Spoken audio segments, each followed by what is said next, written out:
लोगों को ज्योग्राफी बहुत टफ लगती होगी और समझ में नहीं आता होगा कहाँ से आते हैं ये लैटिट्यूड और लॉन्गिट्यूड। आपकी इसी प्रॉब्लम को मैं चुटकियों में सॉल्व करूंगी। सबसे पहले मैंने किचन वाली प्लेट को लिया है और इससे मैंने एक सर्कल ड्रॉ कर लिया।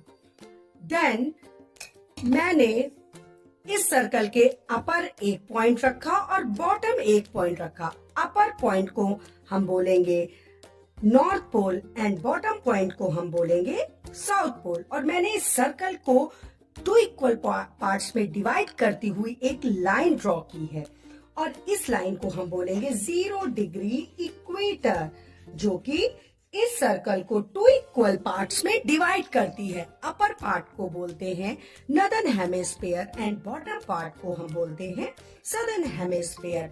और इसी तरह मैं 2 लैटिट्यूड और ड्रॉ करूंगी जो कि इक्वेटर के अपर पार्ट में होंगे, 1 and 2।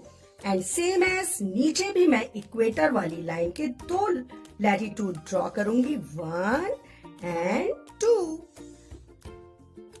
लैटिट्यूड जो कि इक्वेटर के ऊपर है इसको हम बोलेंगे Tropic of Cancer, that is Tropic of Cancer. And इसके ऊपर होगा हमारा Arctic Circle, Arctic Circle. Then equator के नीचे Tropic of Capricorn, Tropic of Capricorn.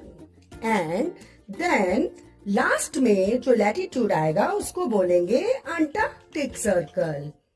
Very easy. अगर हमें इसकी डिग्रीज लिखनी है तो बीचों बीच से जो लाइन जाती है जो कि इक्वेटर होती है वो है 0 degree. And then upper Tropic of Cancer होता है 23.5 N एंड ऊपर 66.5 N। बिकॉज ये नॉर्दर्न हेमिस्फीयर में है इसलिए हम NN लिखेंगे। Then Tropic of Capricorn 23.5 S because ये सदर्न हेमिस्फीयर में है, एंड 66.5 ये भी सदर्न हेमिस्फीयर में इसलिए S।